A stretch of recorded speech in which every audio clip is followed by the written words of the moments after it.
microphone on. We are all systems go. All systems go. We got green lights everywhere. Hey, everybody, welcome to this edition of, I don't know, do you have a funny or witty title for what we're doing? I like Divine Discussions Live. I'm here for it. Are you? Mm-hmm. Divine Discussions Live. We're here at in Studio B for Divine Discussions Live with our good buddy and good friend, Miss Sam Litrico. Sam, how is your Wednesday afternoon treating you so far? Hi, everybody. Super excited to be here. Are you? Mm-hmm. Are you really, or are you just saying that? I am. I'm here for it. Look at that. Her voice went up an extra couple Actually, historically speaking, I'm not one to like live videos, but I've recognized that this is an opportunity for us to all practice being present. Why don't you like live video? You're so good at live. Here we are. We're practicing. No, you're really good. Like, you just literally like 30 seconds ago before we went live on air, you were like, I'm a pressure planner. I only do things in the fourth quarter. Pressure player. You gotta be. There she go. Okay, so Sam, if you don't know who Sam is, she has been around the church for a long time. We want to get into the genesis of that. Sam was also the progenitor and author of Divine Discussions, which is ostensibly a women's small group Bible study online.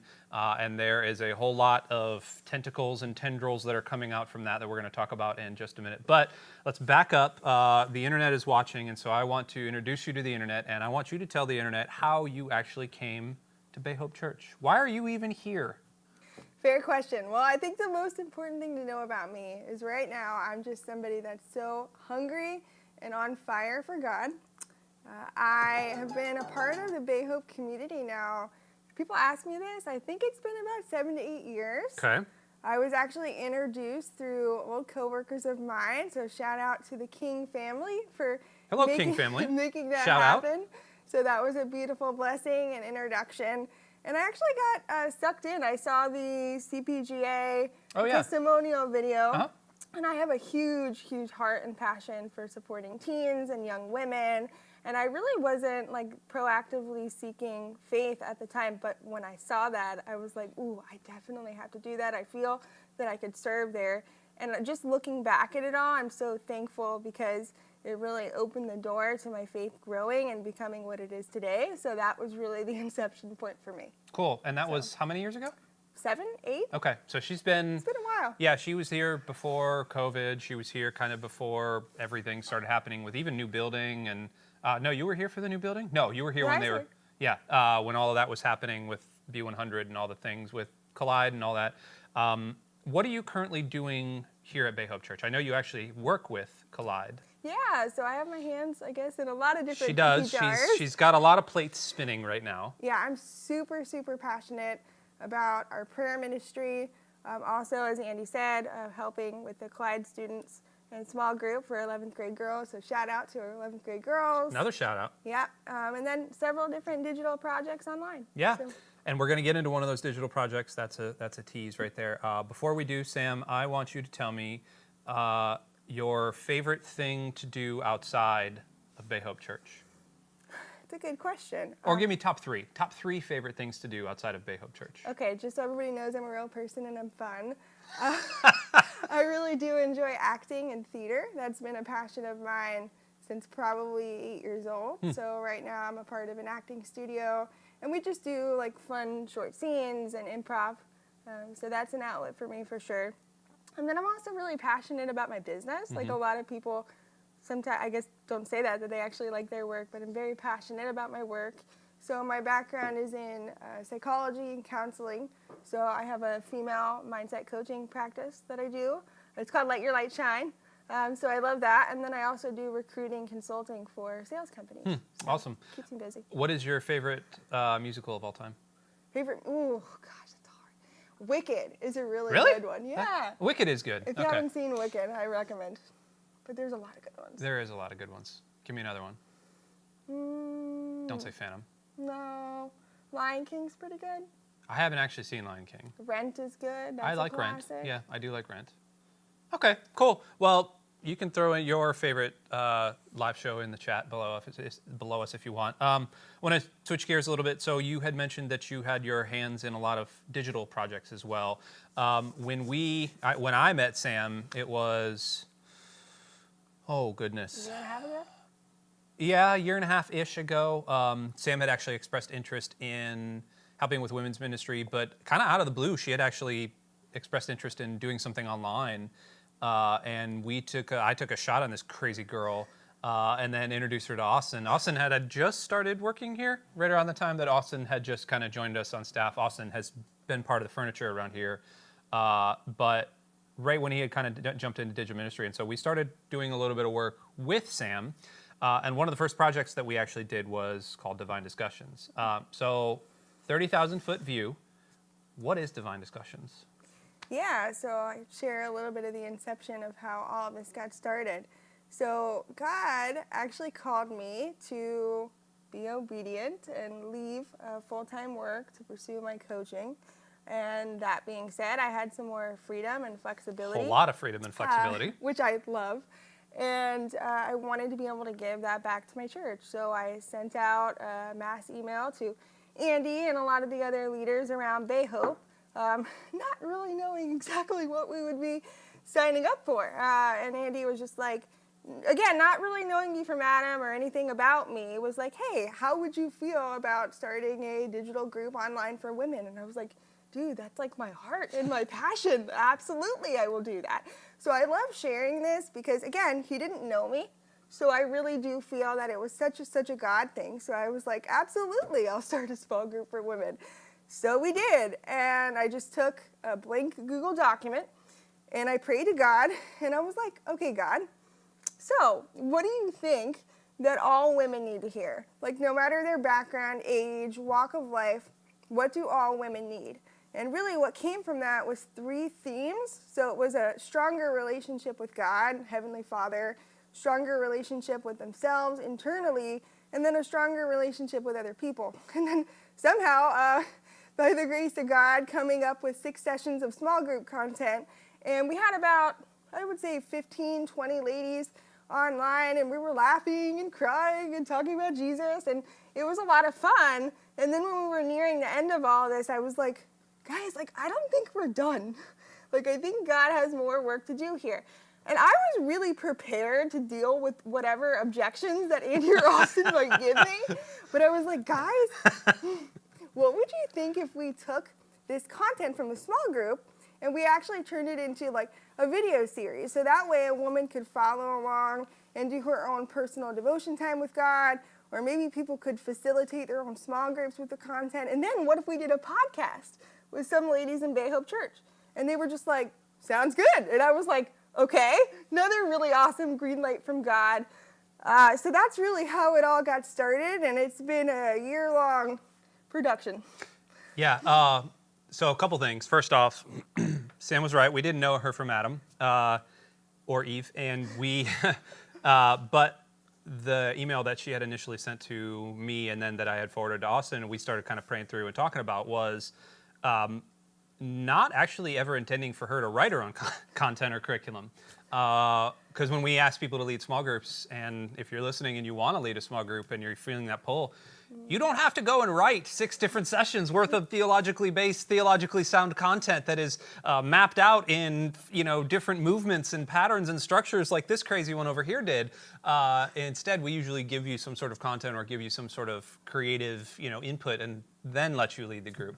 So that was first and foremost. We didn't realize that she was going to write all of this stuff. And then when she actually kind of put fingers to Google Drive and we got to read it, it was like, wow, this is fantastic. This has got a lot of weight. There's a lot of feeling. We helped her kind of tune up some of the rough edges, but by and large, most of that stuff was untouched.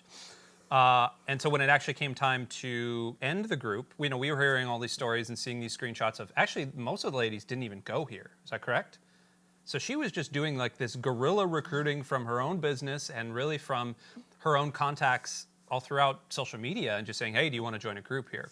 2 or 3 of them are now leading their own groups. Yep, we have 3. Yeah, which is fantastic. So one group turned into 3 groups, which is now impacting 30 and 40 other women, and that's how the message of Jesus spreads. But let's bring it back in here. So when you initially said, let's record this and put this on video, it was like, well, that's a huge undertaking. And I don't think, so Sam, something you need to know about her, she's very hard charging. she has a goal in mind, and she sees the pinprick of light that she wants to turn into this gigantic sun of light in front of her. And she was going to run at that as fast and as hard as she can. And I think there were times when she was a little bit disappointed when it was like, well, why is this not happening right now? And it was like, listen, you have to understand, like, we don't turn on a dime. We just we have to move slowly. And so as we were moving slowly, we were able to kind of help her see this vision a little bit. And so we started bringing you in, oh goodness, 8 months ago now to record, maybe a year ago. It was after the fall. I think it was beginning of the new year of last year. Of last year, yeah. So it was, I think February, March, right around there, when we sat right here in this very studio. We set up a set for her, and she was able to kind of go through her stuff. And I just remember her being so excited. This is the quick story I want to tell before we kick it back to her. I remember her being so excited. So she was sitting in like a rocking chair right here. And we had this all set, and the cameras were set in such a way that they were framed very nicely. Everything looked beautiful and everything looked great. And she was so excited that she kept pushing back with her legs. And so she would routinely come out of the shot like this. And then it would be like, Sam, you got to scoot your chair up. So she'd have to scoot her chair back up. And then as she's just pumping and getting excited, she'd just keep pumping back out of the frame. And so there's many times when I was cutting this video that I would have to so I'd have to cut it, and then I'd have to adjust the shot, and then I'd have to adjust the shot. And so there were, you don't know that part, but that was kind of a frustration on my part. But getting to see all of it taken care of and done and shot and cut and music and coloring and graphics and everything together, I think has been very cool. And so we actually have all of that in-house right now. So tell us kind of what you're doing with that, like how many groups and all those other things. How does it actually run in a digital capacity, Divine Discussions? Yeah, well, I just want to say it was definitely a team effort, because even if I had just brought in the content, I would have been one of those people like in my basement just recording from my phone, and it wouldn't have looked very pretty. So this was a team effort to make it happen. That was actually the first idea you had, was like, well, what if I just set up my laptop and I record with just the webcam? And I was like, listen, girl, we've got studio quality stuff here. Let's use it for free. Come on. Well, I'm thankful. There were definitely times that I forgot my own name. So God humbled me through this process for sure. As far as setup of the groups, I mean, these sessions are done in such a way where a woman could do her own personal devotion time with God. What's great about these videos, I know everybody's like busy these days, and to really take dedicated time can be really difficult. So they're only 15 minutes. So it's kind of easy breezy, I guess, in that sense, to get that quality time with God still. And then we also have women that are facilitating their own small groups online. So they just pretty much use the videos and then pause during discussion questions and facilitate conversation with their own group. Yep, and it's a super simple way of doing things as well. Obviously, you get to listen to her and you get to kind of grab the wisdom from her, but it's less of a teaching time and more of a self-discovery time and more of a group discovery time. I often found myself when I was cutting it and putting certain transitions and things going, this would be a cool spot for somebody to pause and actually say how God is affecting them this way, or how God was working in this way. And actually, I think the third and fourth video is all about themselves. Wait, do I have the order wrong? What was the first? Yeah, 3 and 4 is about themselves. Yeah, 3 and 4 is about themselves. And so there was a lot of actually like self-discovery that I was doing as I was reading it. I'm not a woman, but like, it didn't really matter. The truths are pretty transcendent. We have like 2 or 3 minutes left before we have to get off the live spot here. And so what, over the next couple of weeks, just to let you know, over the next, I guess, couple of sessions that we're doing, we're actually going to be delving into a little bit of Divine Discussions. I want to kind of peel back the layers a little bit to help you out. Also, to be able that if you have somebody that is interested in joining a group, you can send them these series of videos and say like, hey, this is what this church is doing with women's ministry in particular. Your heart for women's ministry, by the way, where did it come from? I'd like to say God gave it to me, my life experiences, my story. I guess I have a heart for it. Yeah. Okay, she guesses she has a heart for it. Before we sign off, anything you want to tell the ladies or even men that are going to be forwarding this video? Anything you want to tell them about Divine Discussions in just the 30,000-foot view? Sure. I mean, I think that if I've learned, honestly, anything from this experience and myself really learning to go deeper with God, is that when we're intentional about creating intimate time with God and asking what we think are good questions, our God is so faithful to reveal even better answers. And that's really what I learned through this experience. So he will let you know as you go through this content and this experience exactly what you specifically as a woman would need to grow your relationship with him. Absolutely. And all of the content that we have is has a corresponding podcast to it. How did you structure the podcast content? What was your thought process behind asking ladies to do that with you? Well, I just thought it would be cool. I was like using other awesome and powerful leaders within Bay Hope Church and really just having them share their faith and their insights. So it was actually taking the discussion questions that were already in the small group and already in the video series and then specifically just asking them directly to these women. So that way it would empower them to share their own stories and experience. Absolutely, yeah. So. People like Laura McKay and Melissa Miner and Emily DeVries and Sherry Leatherwood and Maisie Hartfield and Whitney Miller. 6 incredible, extraordinary women around this church who are empowered and powerful women, really joining you along for the journey. Sam, I am so thankful for you. I'm so thankful for you. Oh, and Austin.